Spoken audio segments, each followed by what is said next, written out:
few weeks ago I put up a video on how I initially planned out my game projects.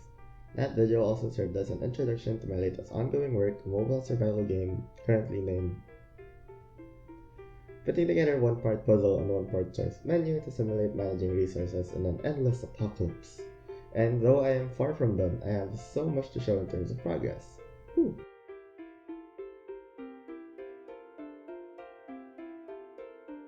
Alright, I know this just looks like another mobile game, but I promise you this is the start of a new era here at the Noontime Dreamers.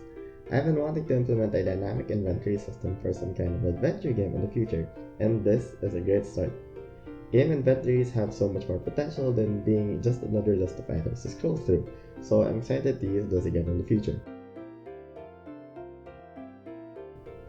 In this game, you'll be given 3 pieces corresponding to 3 resources: aid, food, and tools. Land the unit into a safe box and you'll earn the corresponding resource to use for the next round. My favorite work here are the pieces where I can simply toggle blocks on and off to form a new shape. But for the sake of simplicity, we will stick to classic tetrominoes for the game.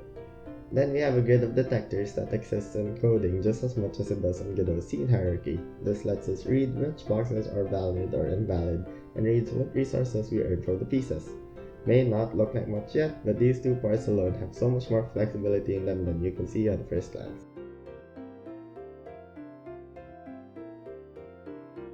A little less exciting implementation-wise is the encounter menu. You're thrown into an apocalyptic encounter and you have a handful of options to choose from. You can see what resources you have up here, and options seem to hint at what it will take you to get through. But be careful because you can never truly be sure.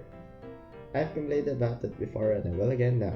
I'm not good at user interfaces, and this game is practically 3/4 just the user interface. I have hours worth of screen video of me messing around with Godot's control nodes, and then the next few hours just deciding on what colors I'll make. And I know that if I want this game to shine, I'm going to have to pour in even more and more into that. And I will. I'll tell you right now that this game is bound for a look overhaul soon. I just hope that I won't need to change too much of what I've coded so far.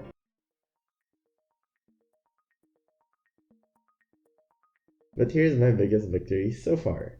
I made an Excel file that maps out what events will be like, and here are the details of the zombie horde event. We have here our title, descriptive text, and most importantly, each of the 3 options that you can choose from. Each option will lose and regain a certain amount of resources. This is great and readable, but I can't just feed an entire Excel file into Godot.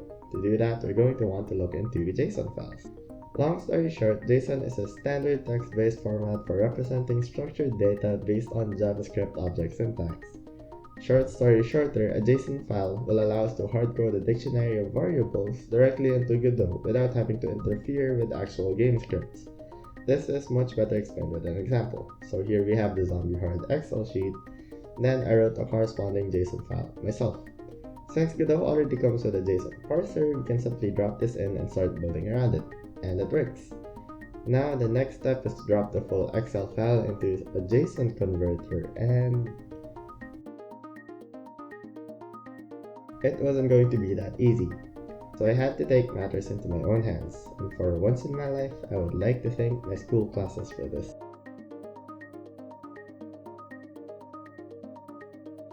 This here is Pandas, Python library for data manipulation and analysis.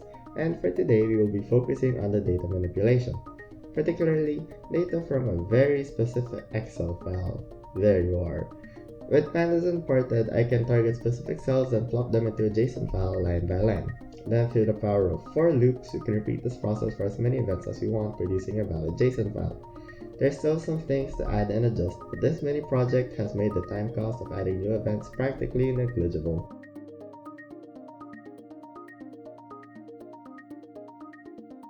And yeah, this project is turning out great. I still have a lot of work to do visual-wise, but I think I'm past the bulk of coding. In fact, the game itself is kind of playable. Over the next few weeks, I'll be focusing on menus, visuals, and possibly sounds or audio, and then maybe after some more time, I'll be able to drop prototype and itch.io.